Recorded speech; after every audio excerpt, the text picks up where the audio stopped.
Baik, bagaimana saudara saksi menjelaskan keterangan saudara ahli menjelaskan keterangan Widi dan Mega ini? Secara empiris sudah barang tentu keterangan itu harus diuji dengan bukti-bukti lainnya. Itu secara empiris, sederhana itu. Tapi saya ingin mencoba memberikan perspektif terkait dengan dari sudut pandang teoritis. Gini majelis. Keterangan di dalam ruang hukum dari sudut pandang psikologi forensik dikatakan berkualitas, keterangan dikatakan berkualitas, dinilai berkualitas ketika memenuhi dua indikator. Pertama, harus akurat sebagaimana kenyataannya, dan yang kedua haruslah lengkap.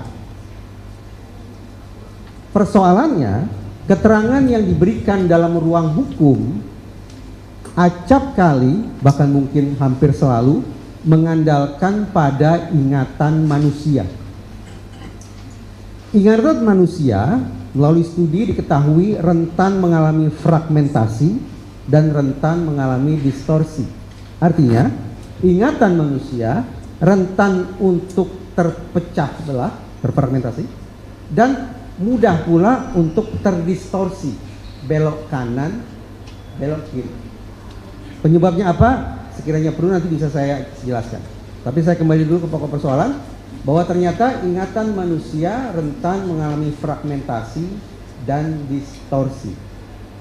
Atas dasar itu, psikologi forensik sudah sampai pada sebuah simpulan. Memang ekstrim terdengar, bahwa barang atau objek yang paling mungkin mengganggu pengungkapan fakta, barang yang paling potensial merusak penegakan hukum dari sudut pandang psikologi forensik justru keterangan yang mengandalkan daya ingat manusia. Tetapi bukan berarti bahwa psikologi forensik menganggap bahwa keterangan adalah barang haram yang harus ditolak mentah-mentah begitu saja, tidak.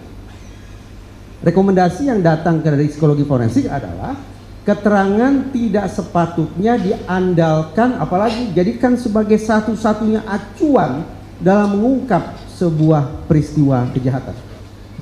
Peristiwa kejahatan apapun, sekiranya dikaitkan dengan tadi sempat disebut saudara penasihat hukum, yaitu pembunuhan berencana dan perkosaan.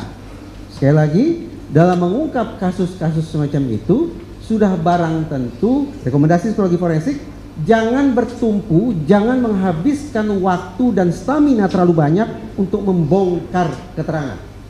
Karena keterangan rentan mengalami fragmentasi dan distorsi. Oleh karena itu saya ulangi, rekomendasinya adalah bukan berarti menolak mentah-mentah keterangan saksi, tetapi mencari lebih jauh bukti-bukti yang secara empiris sesungguhnya bisa membuktikan ada tidaknya peristiwa-peristiwa yang diingat oleh saksi.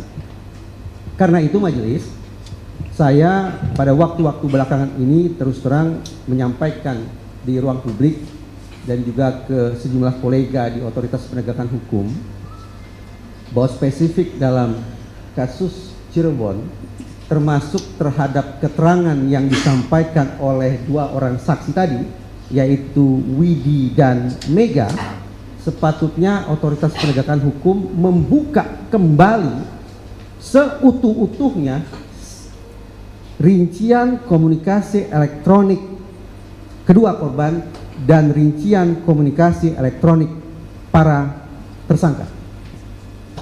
Karena apabila rincian komunikasi elektronik itu dibuka, hasil ekstraksi itu dibawa ke ruang hukum, maka akan bisa kita takar seberapa jauh keterangan Mega dan Widi terdukung atau justru terbantahkan oleh bukti komunikasi elektronik tersebut.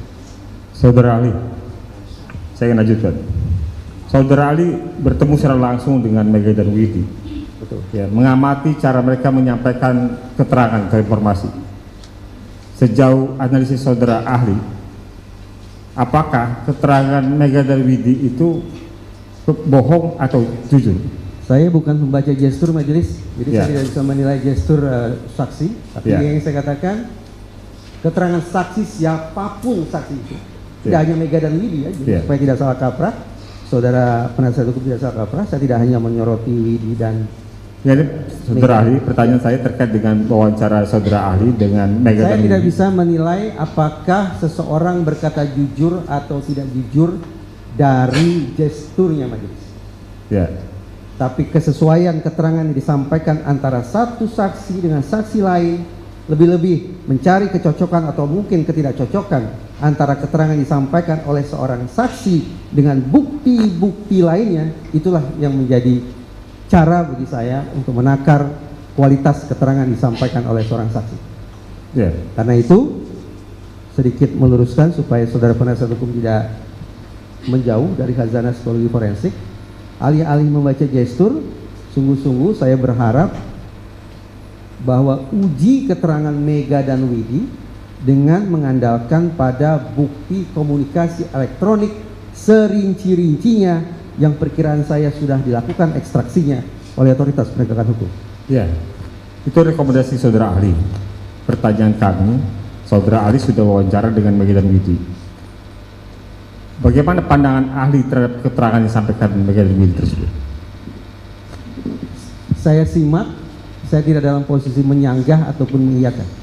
Atau begini, pertanyaan diganti. Tadi kan sudah disampaikan bahwa Ya. ahli tidak bisa menilai dari gestur, ya. Ya, Jadi pertanyaan mungkin bisa diganti dengan apakah keterangan Widi dan siapa namanya? Mega. ada persamaannya dengan beberapa keterangan untuk yang lain yang pernah diwawancara. Mungkin bisa seperti itu ya. Terima kasih, Yang Mulia. Sepanjang yang saya ingat majelis, Widi dan Mega menyampaikan keterangan terkait dengan sekitar 24 jam terakhir, terutama sekali terkait dengan apa yang disebut sebagai peristiwa meninggalnya almarhumah Vina dan Eki. Dia bercerita memang proses pertemanannya sejak 1 pekan ke belakang, tetapi terkait dengan peristiwa meninggalnya almarhumah dan almarhum, seingat saya Widi dan Mega berfokus pada interaksi mereka 24 jam terakhir sampai sekitar menjelang jam 22.30. Itu yang saya simak. Nah, dengan kurun waktu sedemikian rupa, kalau yang saya bisa takar majelis, memang ada ketidaksinkronan antara apa yang disampaikan oleh saudara Widi dan Mega dengan, bukan dengan saksi majelis, tapi dengan berkas hukum yang saya baca. Ini peristiwa yang saya pahami berdasarkan berkas, yaitu pembunuhan dan ruda paksa atau persetubuhan dengan anak, plus juga memindah-mindahkan jasad korban sedemikian rupa. Ruda paksa juga dilakukan secara massal alias lebih dari 1 orang.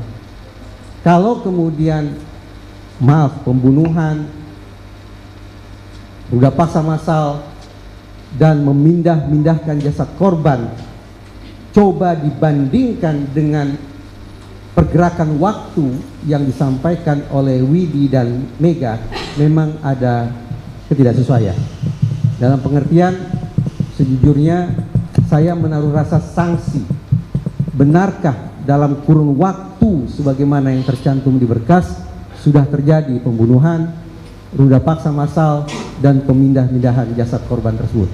Nah, karena saya berbicara tentang waktu majelis, maka saya harus konsekuen mengatakan keterangan dari entah itu saksi A, saksi B, saksi C, dan seterusnya, termasuk keterangan disampaikan oleh saksi Mega dan saksi Widi, sudah sepatutnya diobjektifikasi, dibuktikan secara objektif dengan adanya bukti komunikasi elektronik, ekstraksi data dari gawai mereka, baik kedua korban yang bertautan dengan saksi dan juga gawai para tersangka yang hari ini sudah berstatus sebagai terpidana.